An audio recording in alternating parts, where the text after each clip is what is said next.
The senior project is broken down into three main components. The first component is a digital portfolio. So this can be a Google site or a set of slides. Now that we're using Zello this year, or if your school is using Zello, students will complete the majority of the senior project items in Zello with pre-made resources from Zello. Everything for the senior project materials-wise will be housed in the student's Zello dashboard or Zello account.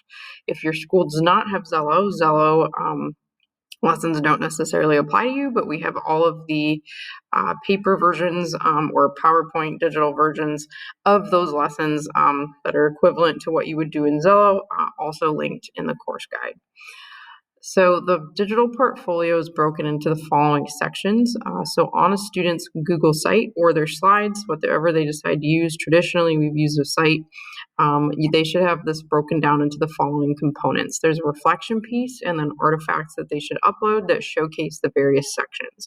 So there's a homepage, personal and social development, or social emotional development, academic growth, career development, post-secondary plans, and recognition, community service, and extracurriculars.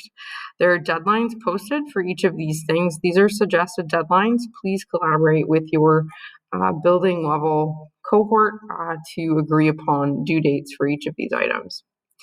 The next component of the senior project is the job shadow interview and reflection. Students should conduct a job shadow in first semester.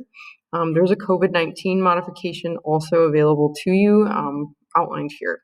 So students have 3 phases of the job shadow: setting it up, completing it, and then doing a reflection. Each of the necessary forms that a student would need to fill out for their job shadow are linked below. Then for the final part, we have a presentation. So there's a rubric linked here that you can use to grade students. Students should sign up for their project presentation sometime in February or March. Presentations generally run March through May before students are done. Please see the linked examples here for examples of Google sites from various schools.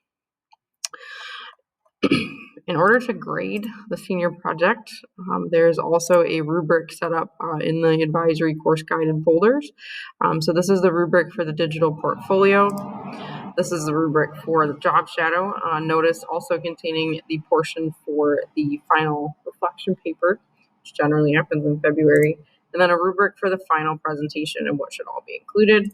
And then everything together at the end. If you decide to change any point values on this, please make sure it is consistent across your building if you do make a change based on the needs of your students.